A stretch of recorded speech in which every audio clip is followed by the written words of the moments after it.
Sugeng dalu Mas Lindro. Sugeng dalu Mbak Cangik, Mbak Limbu. Mas Andi TB sehat nggih Mas? Alhamdulillah pangestunipun panjenengan pikantuk sehat walafiat, Bu Cangik, Bu Limbu. Alhamdulillah.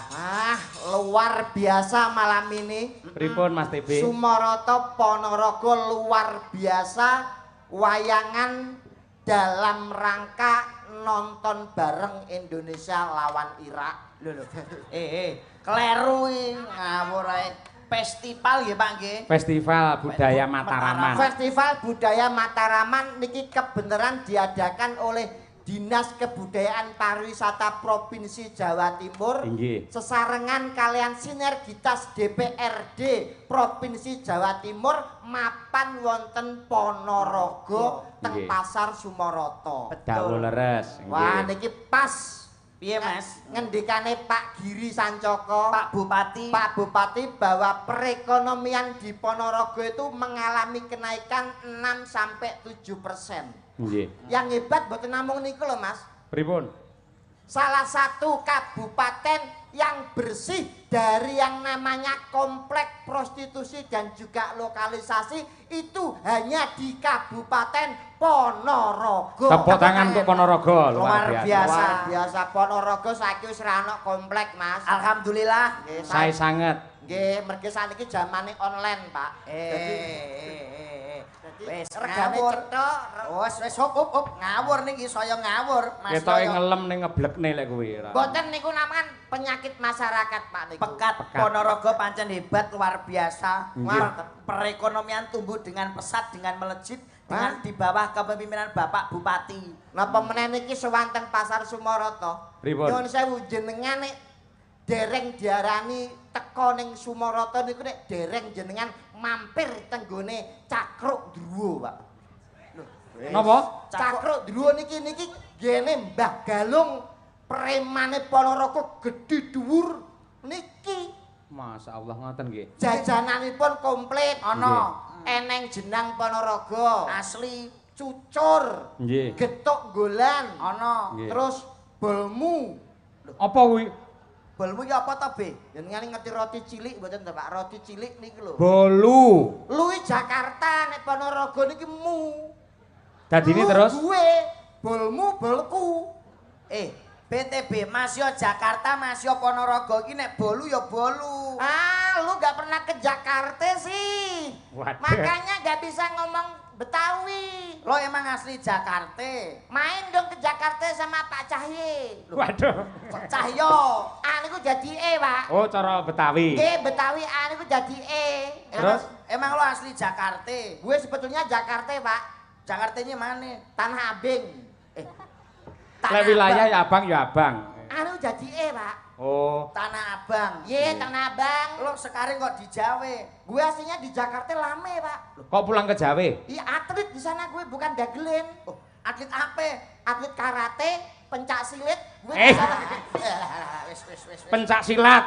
niku jadi Pak. Ya ora kabeh dingonokke kuwi kleru lek kuwi. Nek pencak silat nggih pencak silat ya Mas. Pencak silat. Pencak silat di sana. Terus gue tinggal di Jawa, di Tuban. Sama siapa? Sama kakek sama adik gue, Pak. Bapak Ibu? Nyokap sama bokap. Nyokap sama bokap. Iya, nyokap sama bokap di Jakarta sekarang. Sekarang alhamdulillah bisa silaturahmi di sini. Alhamdulillah. Wah, niki luar biasa. Sampeyan teko kene arep maringi apa, Mas? Ya paling ndak iki memberi contoh napa niki paring donga ya Pak Yoyo. Leres. Wong jenenge Yang pertama niku donga niku. leres muga-muga warga Ponorogo diparingi sehat, diparingi panjang yuswa, nandur kelapa ning pinggir sumur warga Ponorogo muga-muga panjang umur. Amin ya rabbal alamin. Tuku melon ning dhuwur tampah kabeh penonton saya barokah amin Allahumma. Amin. Nah ngene iki lho, yo kowe Ngopo? lho ndongakno parian utawa pantun Pak Yoyo nyun sewu pamit panjenengan. Pantun. Kula. Nggih. Nggih, siap, nggih. Teng Kutha Solo dinane Jemuah, kabeh warga masyarakat Ponorogo mugi-mugi tansah berkah barokah. Amin. Tuh, kena kanggo Amin. contoh. Awakmu genten Kon napa? parian Parian apa? pantun kaya aku mau to, nandur klapa ning pinggir sumur, warga Ponorogo muga-muga sangsaya makmur. Tak urusi sik. Nyuwun sewu.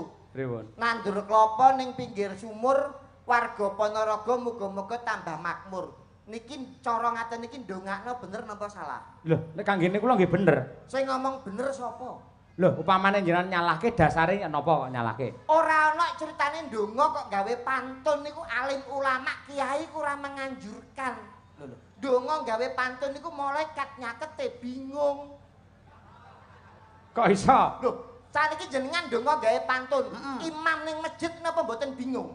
Lho kok iso bingung? Saiki Allahu Akbar. Budal sekolah mangan es krim Bismillahirrohmanirrohim. Main dadu tengah alas kul a'udzu birobbinas. Iki salat bare jam pira? Donga niku sing biasa sing bloko suta masyarakat teng mriki paham. Oh. Contone pripun upamane lek jenengan? Dongane niki nggih mugi-mugi sedaya warga Ponorogo insyaallah pinaringan bagas kewarasan. Amin. Adoh saka bilahe cedhak rejeki gampang anggone golek sandang papan lan pangan ayem tentrem. Donga gawe pantun. Lah sir kula ben indah ngono ya. Yang cacakane niku wonten Pak. Oh, empan papan ngoten nggih. Nggih. Nggih. Tadi donga iki kudu nganggo pantun ora entuk. Ora entuk. Tapi ya paling bahagia iki kaya panjenenganipun Mas Dalang, Mas Yoyok, Mas. Nyambut gawe iki nek ditunggani karo garwane iki saya barokah, cara keluarga ono sakinah mawaddah warahmah. Amin ya Nggih rabbal mboten, Pak. alamin. Nggih leres nggih. Seorang pemimpin yang patut kita apresiasi hanya beliau. Seorang dalang pada malam hari ini pagelaran pimpinannya ya Pak Cahyo, Pak Yoyok iki. Nah, kuwi rungokno kuwi be. Gawean sing paling abot ya Pak Yoyok nggih to, Mas? Leres nggih. Dalang iki apa? Gaweane abot. Dalang abot. Abot. Sing ngomong dalang abot sapa tak wapuke rene. Lho, dalang karek dok dok dok dok. Oh, 80 yuta. Karek 100 yuta abote kon ndi? Sik aku sing protes. Pripun? Sing jenenge dalang kuwi wit saka sirah nganti tekan ngisor kabeh kerja lho, Mas. Iki mikir, mripat nyawang wayang. Nggih. Iki ambekan nggih nirung terus lambe omong sawengi utuh, suluk sawengi utuh. Nyuwun sewu kabeh mikir mripat ngawasi. Ah. Tukang kendang napa ora ngawasi? Tukang kendang niku mboten ngawasi ngiringi wayang, bleset, Pak. Lho mboten niku tok, tangan kula sawengi ngobahke wayang sabetan niku ya Lah rekoso. tukang gender napa mboten obah tangane? Lah niki sing beda. Napa? Kula niki njejak keprak sawengi utuh, jag-jag yen nganti kleru lek njejak iso malah iki cilaka. Lah tukang jaipong. Lah pripun? Kendang jaipong nggih sikile niku melu obah. Jenengan pamer, dalang nyuwara terus sinden sakmene kaya apa bisu. Tapi abot lho dalang kuwi lho, Beb. Nyuwun sewu tak dalang niku abot napa enteng? Abot. Nek abot nyapa ben bengi tanggapan. Sik. Nek abot lerene ngomah. Ini adalah tanggung jawab. Mergo dipercaya kalian pemerintah ing Provinsi Jawa Timur, Pak DPR, aku gelem ra gelem ya kudu nindakke amanah. Abot kaya apa tak lakoni kanthi ikhlas. Nyuwun sewu, dalang itu profesi yang enteng. Kula benerke sing abot niku prosesnya untuk menjadi dalang. Nggih napa mboten? Bener lagi, cocok. Ah ngono kok abolong abot tanggung jawab ngono ya 100 juta ditampa. Be, kowe ngomong aja ngladri aja ngawur nyuwun sewu lho Pak Yoyok. Pripun? Kowe iki bengi iki nek ora ana wayang, ora enek Pak Yoyok kowe arep melu sapa? Nyapa? Lho, kabeh iki yoga sinden tanggung jawabe Pak Yoyok. Kabeh yoga sinden tukang son ki wedi karo Pak Yoyok. Alah omonge sapa ana sitok sing ra wedi. Sapa? Ha iki. Jajal yoga sinden tukang son kabeh oleh wedi. Jenengan wani nyentak iki perang Guntarayana, Pak. Waduh. Perange sapa kuwi? Perange Arjuna karo Prabu Hanacaraka. Niwata kawaca. Nah niwata kawaca. Wong kowe iki lho, nek ora enek Pak Yoyok, nek ora enek wayang, kowe arep melok sapa? Bengi iki bayaranmu iki Pak Yoyok sing nyekel, sing gawa iki Pak Yoyok. Ya Rai, lah jare sapa? Lho, sing bayari ya Dinas Pariwisata Budaya Jawa Timur to. Pak Yoyo itu perantara, ibaratnya kaya bank. Lho maksudnya bang Duit disetor ning Pak Yoyo diwenehne ning aku. Iki ra duwe berhak apa-apa. Sik, saka panitia diparingne aku to. Nggih. Upamane ora tak paringne jenengan lak ora entuk rejeki. Nyuwun Bu Kesi. Lho, Wani kali Bu Kesi? Bu Kesi tak omongi, jatahe TB aja dinehne Bu Kesi. Mendhi Bu Kesi manut karo aku mergo aku imam rumah tangga. Ora mungkin wong iki biyen tilasanku kok ora mungkin. Sik ngawu-ngawu. Lah, sak Bukesi, kok sik tau iki ra nyawang karo gethokmu. Gantenge kaya ngono mosok Bukesi cantik, suarane apik, kondak. Mosok gure entuk gemuk kaya sampean ora. Pak, kula omongi nggih. Napa? Ganteng elek niku nek rabi sing digawe ora sirahe. Lho, lha apane? Liyane. Lah, dengan kudu paham niki. Nggih, ning ndase tetep kanggo. Ayo. Kok nyek Kowe iki kudune sing introspeksi iki diri iki kowe awakmu. nyapa? Mbak Kesi kok ngantek seneng karo kowe apa ora ngilo jitokmu wong raimu kaya boton tah. Nggih mboten Mas. Nggih. Lah kowe kok sombong nyuwun sewu lho nek Bu Kesi kali bojo kula sing saniki nggih tebih bumi langit udane Pak. Ayu bojone jenengan. Loh bojo kula nyuwun sewu lho, titele Bu Kesi niki napa? Magister seni. Halah MSN. Bojo kula niku titele SPD MM. Oh, Sarjana Pendidikan Magister Manajemen. Sing ngomong sapa? Lah niku SPDMM. SPDMM. Sekolah pedodil mergo meteng. Oh. Jadi aku pacaran 2 wulan iki bojoku meteng 3 wulan. Ngene iki jenenge ora kenek dienggo Contoh. contoh. Tapi kebersihannya patut diacungi jempol, Pak. Bersih piye? Bojo kula niku nadyanto elek nyuwun sewu le mboten sombong. Nggih. Nek kemui nggih banyu aqua. Lho, Bojomu kuwi. Halah Bu Kesi paling kemui banyu pam, banyu sanyo. Bojo kula kemui banyu aqua. Aduse gawe Fanta. Lho, aduse kuwi be. Gawe Fanta, raupe gawe Sprite. Cawike gawe ale-ale, Pak. Dadi perang-perang dino direbung semut iki. Gawe ra umum, tapi legi rasane. Lah kowe iso kojok kowe iki. Bede iki lho sak pantaran karo iki lho, bojoku SH niki, Pak. Apa kuwi? Lucy Brahman SH. Sarjana hukum. Son horek niki ya. Kowe iki aja ngawur lho, iki bengi iki danyange ning gone Mbak Lucy lho, iki malah nyepelekke. Nyapa? Lah iki Mbak Lucy bayaranmu tanggung jawabmu ning gone Mbak Lucy mbok nyek darani son horek. Aku iki muridé Mbak Yatno. Ora ndek wedi nek karo Lucy Brahman pah. Nek bengi dodol marimas sakniki. Mbak Lucy niku.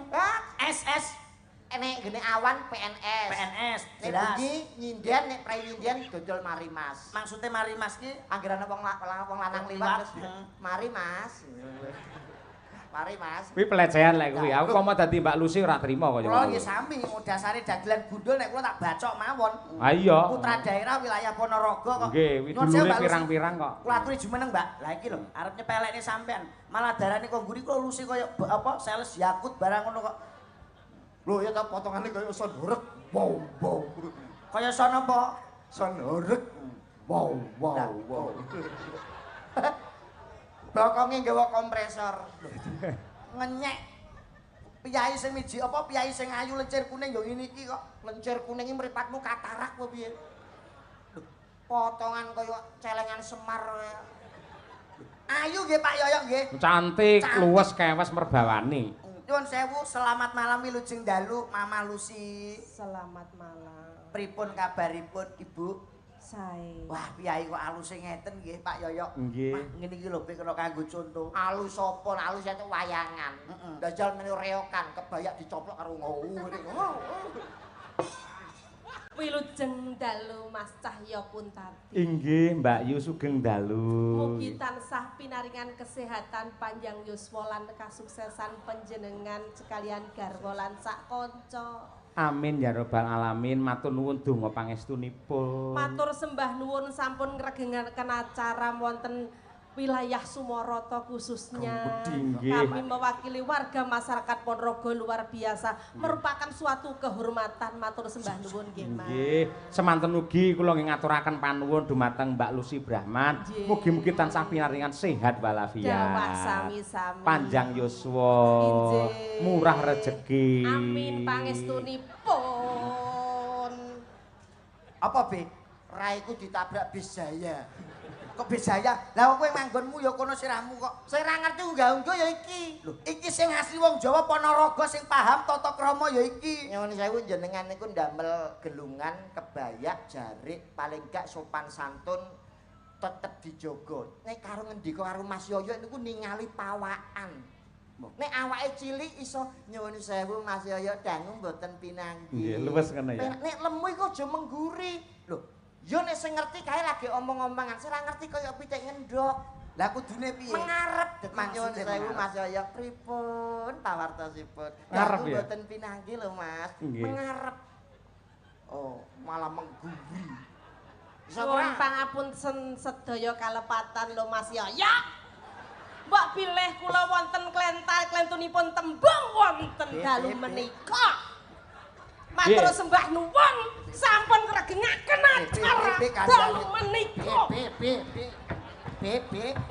Mbah Nur. Sedaya penonton. Matur suwun. Ada kinang nek coplok lho, Aja banter-banter. Lah kene iki ku yo ngono banter-banter mbayatno terus mesti kae lusi. Ana apa mesti melu ngene. Lah kowe menehi contoh ya ngono ki wong ki mbok ya bangga duwe bojo kaya Mbak Lucy ngeten iki lho Mas Yoyo. Wong lanang ki nek duwe bojo kaya Mbak Lucy cerdas, pinter, PNS, tur gemi setiti. Lho, bojomu iki mbok ya kaya Mbak Lucy ditukokne gelang ngene iki lho. Tenan bojo lemu kuwi ora diingoni ya panggah gedhe seger. Bukesi kuwi mbiyen cuwili dirabi karo Mas Saya pun tadi ayem ya awake seger. Kuwi tengere iki ayem. Ayem apa? Loh, jangan melihat dari fisiknya peh diopeni terus ayem. Justru ngaten niki nyuwun sewu awak lemu niki malah sing pekok bojone. Lho kok iso pekok iki lho? Mesti dhuwit dul dikekne kabeh. Iya to? Lho iya. Entuk blonjo, entuk bayaran gaji dikekne kabeh. Mulane wong wedok rusak mergo panganan apa ditukoni. Awake kaya ngene iki. Lho ngono kuwi tengere wong lanang sing gelem moyakne wong wedok deng-gendeng. Kontene Pak Cahyo kuwi seorang suami yang setia. Piro kaya-kayane Mbak Kesi sing dicaosi. Ora kaya kowe kuwi. Serupane kaya gembok. Idoni Mbak Idoni. Bojone dope mati sisih. Lho, apane dope mati sisih? Mas aku bojoku PC ngono piye kaya mati sisih. Gelang. Rumangsane. Kowe iki sowaning Ponorogo arep ngaturke apa kok malah padu ae. Lho kowe lho sing marai. Ngaturne apa? Ayo mari jenengan maringi napa kagem warga Ponorogo Nggih, sing apal lak Mbak Lucy. Ning karakter joget Kyai wis akeh sing Ponorogo. iso. Nggih. Pancen nyanyi wah wis ngerti. Budange. Mbak Lucy iki jaman biyen penyanyi anu Pak, orkes. Nggih, Lagu leres. apa, Mas? Begitu nyanyi patang lagu iki nek bangun omah, Pak. Lho, kok iso Kok iso ngono? Tenan iki sing ngantem boto, semen, pasir. Wes Kowe aja meneh dadi bener piyai mriki niku seniman banyak. Hebat. Banyak kanca-kanca dalang ramu sing Leres. dipandhani Mbah Yatno dan kawan-kawan. Di Nggih. sini juga ada campur sari kondang. Betul. Dulu pimpinane Pak Mantan Pak Wabu. Oh, Nggih. piyai kene pinter nyanyi kabeh. wah hebat luar Nggih, biasa. niki nggih asline nggih mriki niki. Oh, asli putra Jadi, daerah Sumoroto bener. iki. Jadi Pak Cahyo tadi juga bener dawuh Bu Kesi kuwantuk rezeki luar biasa. Sebenarnya Mbak Silvi itu sudah tidak menerima job wayang. Nggih. Tapi karena bejone Pak Yoyo neh, Nggih, Mbak pripun? Silvi blidru akhirnya balik ketemu cintanya. Sesuai janjine kali Mbak Kesi ya. Nggih, Nggih, Mas yo. nggih, leres. Mbak Kesi janjine somben lek wayangan lagi di Ponorogo Iya. nekakne Mbak Silvi, Nggih. Mami Lucy Nggih. kalih kula. Nggih. Lah kowe melok sapa? Melu sapa? Melok sapa kowe? Aku mang di Pak Yoyo ditelepon dari provinsi. Aku yo karo TB. Lah kowe rene melu Aku sapa? karo Mama Lucy wis jelas ning alun-alun Ponorogo karo Oh, jenengan. jelas, jelas. Sesuai Lah. janjine Pak Bupati. Tiwas bonyal banyol ora cetha iki melu sapa. Jenengan sing telepon sinten? Langsung EO dari provinsi. Sampean? Iya iya. Sampean? Aku Mama Lucy. Wayu pimpinane EO nih. Lho aku mbok telepon lho mau. Lho. Loh, sapa sing telepon kowe? Lah ngomong B tanggal 11 11. ning Ponorogo wayangan Mas Yoyo. Sapa kowe? Lho, kowe ditelepon piye karo Mama Lucy? Aku ra ndek nomor teleponmu kok. Lho, sing telepon aku sapa? Lah mbok aku yo ora duwe kok nomormu kok.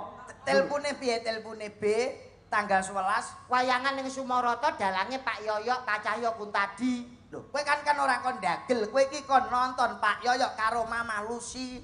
Lho, kon delok to? Kon delok. Kon delok kok jarian lho. Sapa sing? Lah wis salah alamat yen ngono kuwi tegese. Dadi ngeten. Ngeten. Ya Apa? iki kan awake dhewe sing genah to. Terus iki ben medun. Heeh. Wong kowe ra genah. Ora genah, kowe medune ora apa-apa. Lah ra apa-apa aku tuh kene silaturahmi karo Mas Yoyo Mas ya. Nggih, lho nggih. Anggere ikhlas lahir batin jenengan Alhamdulillah. entuk ijol rezeki mangke. Tenan ya, Pak? Nggih, Dijoli tenan. dijoli. Sumpah? Sumpah, nggih. Wah, ya, ya. Watone kelas lahir batin lho nggih. Nggih. Ning ijol sosok ora mesti, ora kudu dhuwit, upamane keluargane jenengan diparingi tentrem, bojone setia niku ya rezeki. Ngoten. Mosok 700 ra metu blas, Pak. Lho, Ya, sing jenenge rezeki lak ya sangkan paran to, Mas.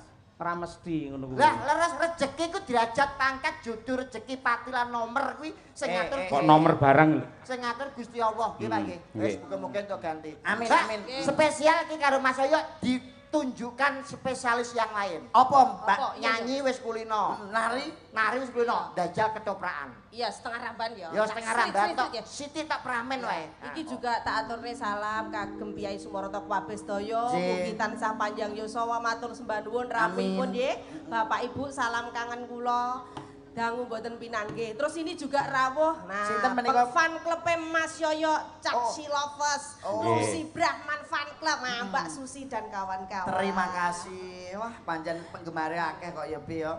Anu, Lakone apa ketoprake? nyuwun lakon apa, Pak? Derek jenengan. Nggih. Pun niki anu mawon. Jenengan anu niki role kurang setunggal.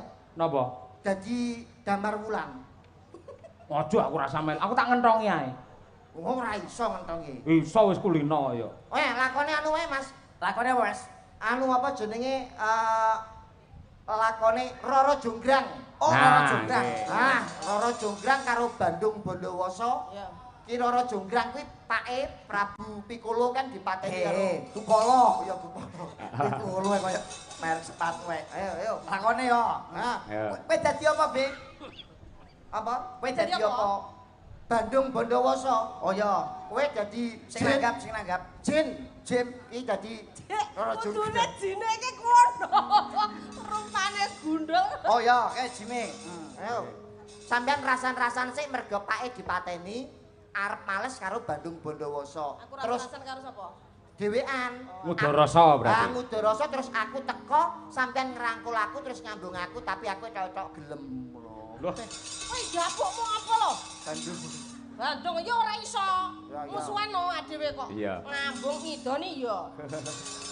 modiar kowe. Bandung kok didoni kaya Yuk, duduk, duduk.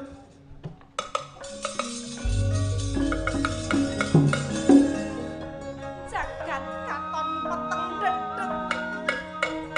Rasa dirimu kan duwe. Angan-angan apa ngangkat krono ngomong wis tumekaning pati. Nanging titen ana.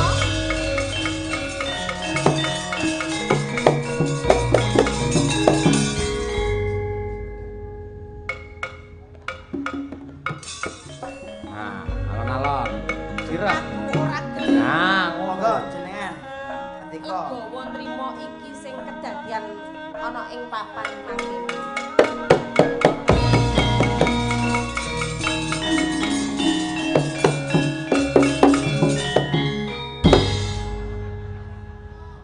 Tak-tuk iki masamu bakul bakso apa piye? dandangi kentongan. Kentuan bedandani, Mbak iki Jograng iki ben ngomong sing. Jograng, aku sing teko Jograng.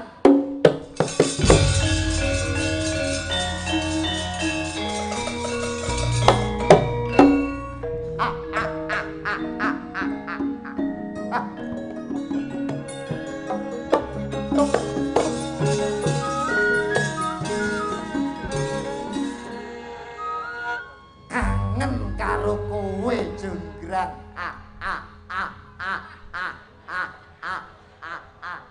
guyu iso arang-arang ngono. Grang, tak sengaja teko ning papan kene aku kangen karo kowe. Katokmu isih tak simpen Jograng. Mosok langsung kaya ngono. Jograng apa futsal to? Kula niku kedane kali Jograng mergo nyimpen niki lho, Pak. Coba to sawangen ukuran. Bandung Bondowoso. Jograng. Iki bandunge kocluk lho. Nyapa kowe ku? Ora nek Bandung kadangku masa semono gedine. Dol gundul, kowe aja cengok nemen-nemen. Sikilmu ku kliru. Lho, bolongane kurang siji. Iki kaki buntut to. Buntut mbahmu kono. Iki ya sikil, kiku kok walah, yo. Dong, Juk, Bandung kok katoke adijak. Jograng. Jograng. Sepet-sepet saune mentah diempet-empet saya ora betah. Aku teko ning papan kene tulung ladenono katresnanku ya Jograng. Wong ora ngilo karo kitoke dhewe. Nyapa? Sutik nyawang rupamu Bandung. Apa aku kurang elek? Kurang bagus maksudnya. Kurang elek Pak panjenengan. Dadi wong lanang aja sok kegeden rumangsa. Sendro Pak Des, sendro Pak. Apa? Iki lho sendro iki. Walah. Sendro gamelan Langsung kok karo Mardi iki kok ganggu. Jenengmu sapa? Tak gandrung bengi iki gelem ora gelem kowe jonggrang. Rukun Islam. Gandrung apa peling iki piye to? Ora oleh kuwi. Sing roman-roman kan akeh. Karepku ben iso mualaf lho Pak Dene. Wah. Sinebut pahlawan putri. Alah bocah ayune kaya ngene ayo manut aja. Tandung aja kurang ajar. Alah pertama terus kalem Sri kuning mustika tuban. Aja kaya ngono bedok, aja kaya ngono bedok. Kurang ajar. Terus aku bakal Minggat. alah mojo kaya pitik jago arep babon efek terus akrem pelek gitu. Rasane kok nek Bandung. Aku tresno karo kowe wong ayu. Masa kukute jagat aku ora bakal nampa katresnanmu Bandung. Sopo iki? Mbanmu iki. Biongban. Aduh, kangen karo kowe Biongban. Bandungnya ngragas men to. Kangen kali mbane, Pak. Wah. Putra Kanjeng Sirolawe. Ayo ilinga Bandung. Apa dia? Aku ora bakal nampa katresnanmu. Sampeyan imut Bandung. Bengi-bengi njaluk ngemut. Bandung budek. Lah ngomong apa? Emut. Oh, emut. Emut ki eling. Oh iya. Waktuku kecil aku tak tahu yang penting. Aku kira pentil. Aku sentil gak tahu ngapain. Alah wis gelem kowe. Aku bar arep berhoi. Juga aku ya kesetrum lho. Dok prangkung bojo negara. Manut to ya wong ayu. Mak Bandung. Upama kowe kelakon dadi bojoku kowe bakal nyuwun apa? Nyuwun ambulan. Gawe Ya apa? Momot kowe kuwi. ora jograng galak men kaya Lah brimok. Mas ya wadon ora jograng kuwi pendekar pegel ora ati bapakku mbok pateni. Dendam kuwi. Dendam aku. Alah dendam kuwi bapak wis tuwa ya wis kena asma. Kalau wong mati saiki entuk beras akeh. Wis Bandung iki. Kangkung bojo negara. Mah Bandung mah. Bebel. Yuh, iki lek bawa iki bebel. Wiratmo. Hop. Iki lho. Kanes ya amit aku ayu-ayu. Bandung Bondowoso wis ora sambok terus nenekmu ngalembono aku. Wekasan. Aku metuku kapan? Sik urung aku duwe bebono sik. Durung. Ora ndang metu-metu. Iki sik gandrung sik urung jaluk serono. Kok koyo anoman. Kuwi dapukmu ki lho apa, Ndruk? Kula buta ora ndang dikon metu-metu. Ayo Pake buta. Tok aku duwe bebono sik. Wekasan sringune duku. Wis ora sambok terus nelekmu ngalembono lek gandrung aku Bandung. Dadi kusumane bangsa. Kowe pancen nyata-nyata tresno pengen ngepek bojo aku tenan. Tak rewangi pecahing dodo utahe ngludiru aku tresno karo kowe. Ngono ya Bandung. Pancen nyata-nyata kowe pengen ngepek garwa aku duwe bebono. Kowe iso minangkani apa ora? Bebonomu apa wong ayu? Ngono ya Bandung. Heeh. Aku gawekno anak cacahe 1000 Bandung. Anak 1000. Candi kok anak. Alah, limoe dengkul seyek kok apa meneh. Kaya yaya manten pertama kaya wah ngene iki.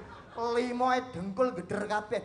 Jaluk apa kowe? Aku nyuwun mbok gaweke candi cacahe 1000 ananging sadurunge parah esuk candi kuwi kudu dadi Bandung. Ayo buktekno kowe iso apa ora? Bakal tak turuti penjalukmu. Coba Ojo buktekno Bandung, ayo. Piye? Toprak kok srepek nyeluk dia deng tang tang deng tang tang deng. Oh, geteran ya. Padang karet tolok ukur kerawitan lho mosok kleru lho. Mo nem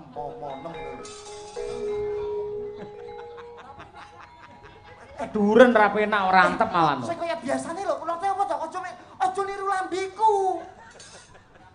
Deng teng teng deng dong dong deng ngono.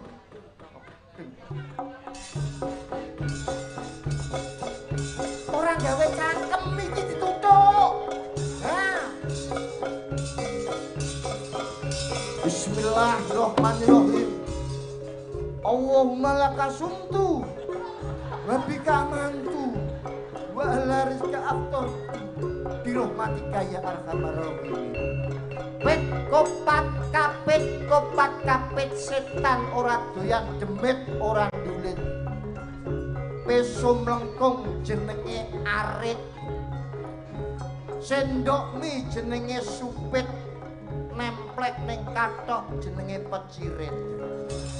Jin setan pripayangan metu aku Bandung Bondowoso. Ayo, gendruwune. Jin setan pripayangan metu wit.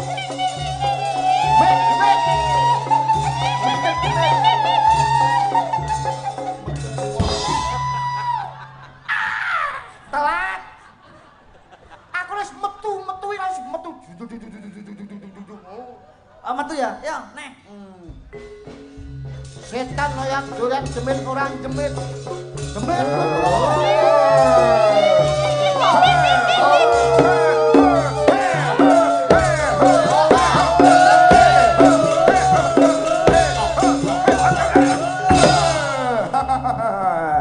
Jine matane picek tenane lho. Dalan ambane sampeyan neraki wong topo. Bodoh sawo.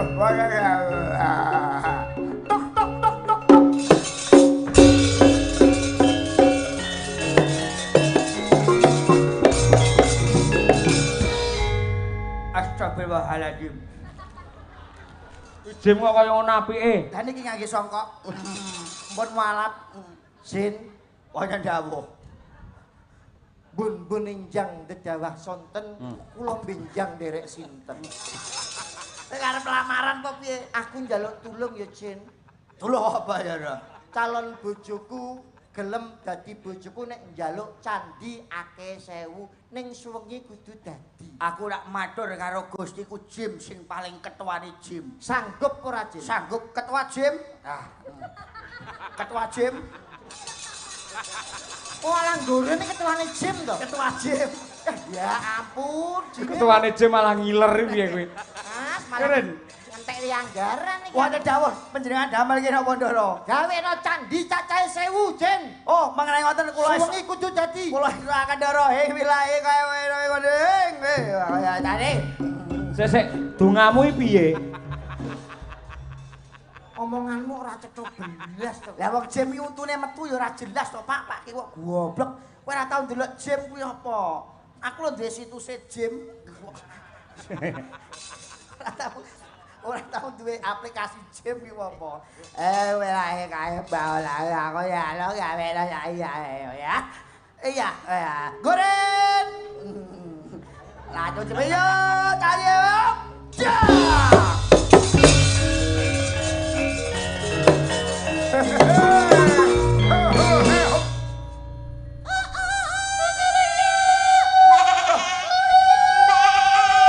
Ono suara kiri. Suara kiri. Iki pitike dipangan kirek gitu ya. Suara pitik kok kirek breng metu. Lah kan marah esuk sembarang. Wonten suara pitik dero. Wis rampung apa durung? Sampun dero Wis rampung. Jograng, sawangan iki jograng.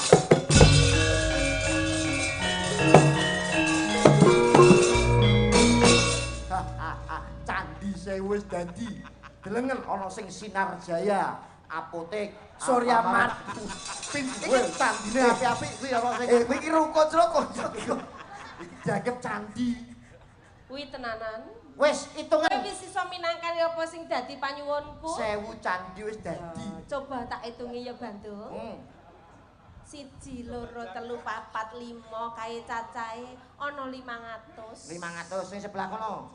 1 2 3 4 5 cacahe ana 2000. Keluwen. Lah bila Oh, njaluk 1000 dadi 2000. Gaweku 1000. Oh, 1000 ta? 1 2 3 4 5 3000 iki. Mosok punjul. Kok sukemen ya? 1 2 3 4 yo cacahe ana 400. 900. Iki 400. Iki hitungan.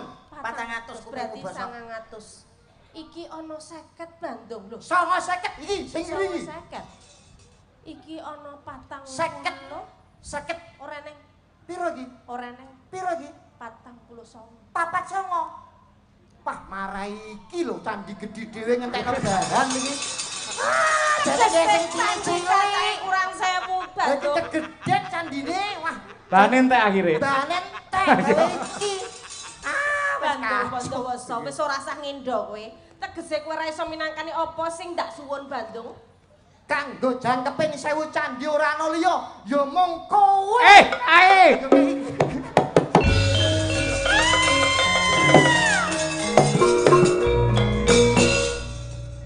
Garing roko. Gayamu koyo ngono, saiki dipatung to ki. Rasane iki lho. Pogetan. Candi 1000 Roro Jonggrang pun dados. Pun dados ya. Ah, Nggih. Aku ijazah ajek dadi buta apa ora? Engko sing kok metu, bodolan metu neh kowe. Niki diatur nembang Satu lagu Mbak Lucy Brahman, monggo derek jenengan. Nggih. Rene. Kurang ajar iki nek omahku dhewe kok kowe dulak-dulak pipiku. Isin aku didelok tangga-tanggaku iki. Nggih. Ngono ki jenenge ra sopan ra ngajari karo aku. Kok dulak-dulak bokong bareng. Otang wambung pisan kowe. Mbak, kebrok ngangge niki lho, kebrok ngangge niki. Pun. Aja. Niki ngeten Mbak Lucy. Sing rame nyuwune. Nggih. Niki nuwun sewu kula waos riyin dari Bumdes Ma Kecamatan Kauman. Permintaan tembang Lintang Asmara atau Tombo Kangen. Dari Bapak Pak Camat Kauman, Pak Tony Kristiawan. Terima kasih.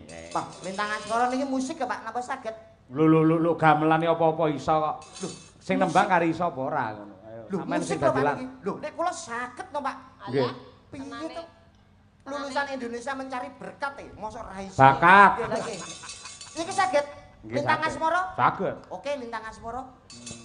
Wah, njajal. Sing lanang jenengan to Mas TB? Nggih. Oke, nggih. Pun to. Monggo dipun aturaken Lintang Asmara. Dados. Pun Pak.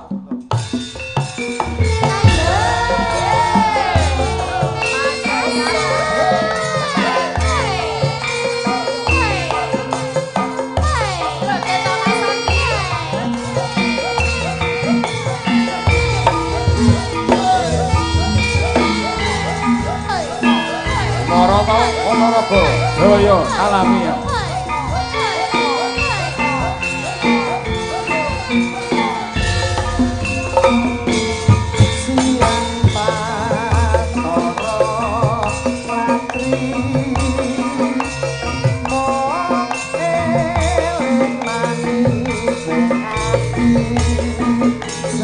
Setiaku bisa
Semarang Pak niki. Nggih, meh. Meh nggih. Wah, ugi ngaturaken sugeng rawuh dumateng keluarga besar saking Taman Budaya Jawa Timur di Surabaya. Mas Bambang DS dan kawan-kawan ngaturaken panuwun.